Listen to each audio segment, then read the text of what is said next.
Hello everyone, welcome to my journey. Life with Christ, without Christ. Ito pong topic natin ngayon is kailangan ba akong bumalik sa carnivore way of eating? Most especially, mag-i-strict ka na talaga. Meron po tayong isang sana to ay mapanood po ninyo ito. Kung hindi po ako nagkakamali, si Ma'am Rosalie. Hindi ko po ako familiar kasi sobrang daming Rosalie, medyo nalilito na ako sa mga pangalan. Pero ito pong mensahe ko na ito ay pwedeng rekta ito para sa iyo at para sa mga taong matagal lang nawala sa carnivore way of eating at nagbabalak bumalik muli sa meat-based diet. Tinatanong niya sa akin kung pastor, tama pa ba na bumalik ako sa carnivore way of eating, sapagkat pag-check ko ng kanyang lab test, mataas ang LDL niya, mataas ang creatine. Sa madaling salita, sa kanyang lab test, maraming mataas sa kanya. Ngayon, baka daw mapasama kung babalik siya sa pagkain ng karne. Sabi ko naman sa kanya, maraming beses ko na pong diniscuss po yan.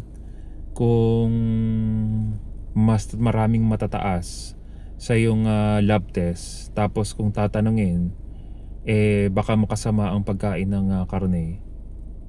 Kailan pa nangyari yun na karne ang pinagdiskitehan? Kailan pa nangyari yun? Kaya ako po, ang lagi ko pong pinapaalala sa lahat, isa sa one good example, lagi ko pong itong sinasabi na paalala para sa lahat. Even nga si Doc Willie Ong, nagsorry siya to the public na lahat pala ng tinuturo niya patungkol sa proper nutrition, sinabi niya na may problema doon sa kanyang itinuro, sapagkat nung dinala siya sa Singapore, very active yung malaking bukol niya, nahirapan na siyang huminga.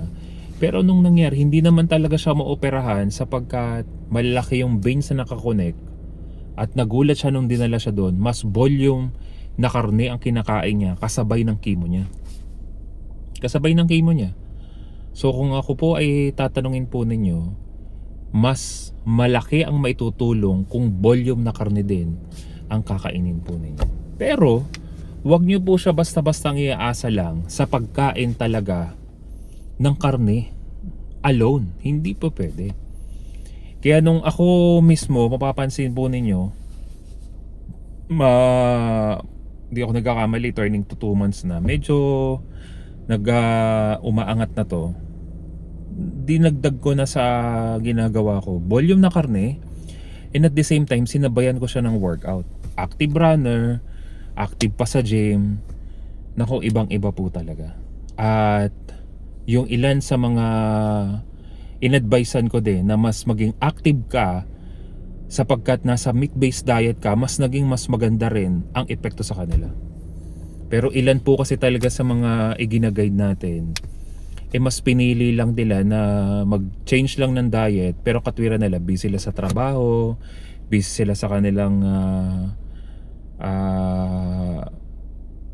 sa bahay pa lang, luto, linis ang bahay, busy na sila, parang wala na silang panahon na mag-exercise.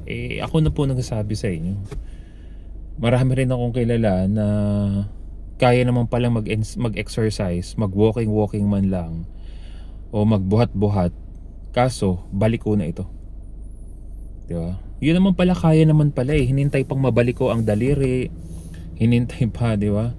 So Mama Rosalie, kung nakikinig po niyo itong, napapanood niyo po itong video na ito, I strongly suggest bumalik po kayo, balik po kayo sa intermittent fasting, at back to basic po kayo. Yun lang naman yun. Medyo parang ginanahan lang uli sila na mag-inquire, magtanong nung eto na, naging active na uli itong social media. So talagang sabog pala talaga yung inbox ko. Ang dami nag-message mga nabasa ko, mga message pa sa akin ni July, may August, September, buwan-buwan talagang may patuloy na nag-PPM sa akin. At amazing talaga sapagkat nakakatabhan ng puso, andun pa rin po yung tiwala nila dun sa mga itinuturo po natin. Pero syempre, sa paglipas ng panahon, ilang buwan din ako hindi nakapag-upload dito. Mas maging active po kayo physically sa more on strength training. Yan po yung mga advice ko po sa bawat isa. So muli, Ma'am Rosalie, kung tama ba ito yung aking pangalan na binabanggit ko, bumalik po kayo, pero hindi lamang basta pagkain ang gawin po ninyo, mas maging more active po kayo compare po before sa ginagawa ninyo. God bless everyone.